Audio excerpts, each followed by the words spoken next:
Skin allergy या liver issues. अगर आपकी स्किन पर खुजली, रैशेज या लाल चकत्ते हो जाते हैं और दवाइयां लगाने के बाद भी आराम नहीं मिलता, तो शायद आप जिसे स्किन एलर्जी समझ रहे होंगे, लेकिन क्या पता इसकी असली वजह आपकी लिवर में छुपी हो। यकीन नहीं हो रहा, लेकिन ये बिल्कुल हो सकता है।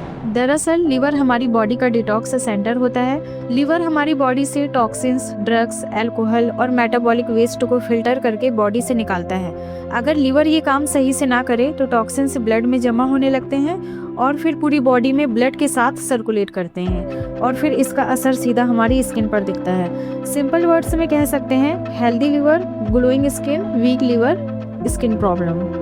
और फिर यही टॉक्सिन्स स्किन पर प्रॉब्लम्स क्रिएट करती हैं, क्योंकि जब लिवर सही से डिटॉक्स नहीं करता तो बॉडी इन टॉक्सिन्स को स्किन के जरिए बाहर निकालने की कोशिश करती है। इसी वजह से स्किन पर कुछ प्रॉब्लम्स दिखने लगती हैं, जैसे pimples, skin dullness, eczema, psoriasis, pigmentations या अनइवन टोन, आईज के नीचे डार्क सर्कल्स। अगर आपको ऐसे सिम्टम्स दिखाई दें तो ये लिवर इश्यूज के सिग्नल हो सकते हैं। इसलिए अगर स्किन पर बार बार प्रॉब्लम हो रही है और ट्रीटमेंट से ठीक नहीं हो रही, तो एक बार ज़रूर लिवर फंक्शन टेस्ट करवाना चाहिए, क्योंकि स्किन पर क्रीम लगाने से सिर्फ ऊपरी सिम्टम्स से दबते हैं, लेकिन जड़ तक पहुंचने के लिए लिवर का इलाज ज़रूरी है।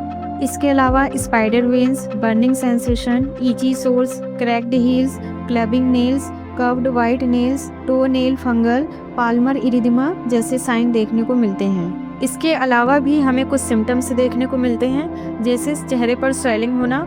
जब लिवर में कोई प्रॉब्लम होती है तो उसकी प्रोटीन बनाने की एबिलिटी भी अफेक्टेड हो जाती है, जिससे ब्लड फ्लो और फ्लूइड लेवल सामान्य नहीं रहता। इस वजह से चेहरे पर सूजन आने लगती है। आँखों का पीला पड़ना। अगर लिवर ठीक से काम ना करे तो बिलीरुबिन की वजह से जॉन्डिस के साइन दिखने लगते हैं, जैसे आँखों का पीला पड़ना और येलोइश स्किन दिखना। Itching without rashes. अगर लिवर ठीक से काम नहीं कर रहा तो बाइल सॉल्ट का ब्लड में बढ़ जाने की वजह से बॉडी में बिना किसी रैशेस के ईचिंग हो सकती है। लिवर के अंदर इतनी प्रॉपर्टीज होती है कि वो अपने आप को खुद रीजनरेट कर सकता है, लेकिन ये तभी मुमकिन है जब आप लिवर को ओवरलोड होने से बचाएं। इसके लिए फैटी, स्पाइसी और जंक फूड अवॉइड करें। बीट रूट, हल्दी, नीम, aloe vera, lemon water daily use करें। कुछ होम्योपैथिक मेडिसिन हैं जो लिवर टॉनिक के रूप में यूज की जाती हैं। चैलिडोनियम mother tincture, Cardus मैरिनस mother tincture, चिरायता mother tincture. अगर लिवर में किसी भी तरह की प्रॉब्लम हो, जैसे लिवर में सूजन हो, फैटी लिवर हो या जॉन्डिस के साइन देखने को मिल रहे हो, तो ये इन सब के लिए एक बेहतरीन टॉनिक का काम करती है।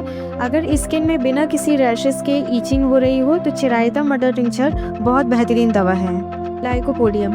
अगर लिवर डिसऑर्डर की वजह से डाइजेशन प्रॉब्लम हो और गैस्ट्रिक प्रॉब्लम हो, खाना खाने के बाद गैस बन रही हो, चेस्ट में जलन हो गैस की वजह से, या फिर आपका डाइजेस्टिव सिस्टम वीक हो, तो लाइकोपोडियम 200 पोटेंसी में यूज करें। सल्फर 30। अगर लिवर डिसऑर्डर के साथ साथ स्किन पर भी प्रॉब्लम्स देखने को मिल रही हैं तो सल्फर 30 यूज करें। Nux vomica 30। अगर लिवर डिसऑर्डर के साथ आपको गैस्ट्रिक में प्रॉब्लम हो, गैस बन रही हो और साथ ही साथ कॉन्स्टिपेशन की प्रॉब्लम हो, तो आप नक्स वोमिका 30 में यूज करें। अगर आपको वीडियो पसंद आए तो लाइक करें, ज़्यादा से ज़्यादा शेयर करें, और भी यूजफुल वीडियोस देखने के लिए चैनल को सब्सक्राइब करना ना भूलें।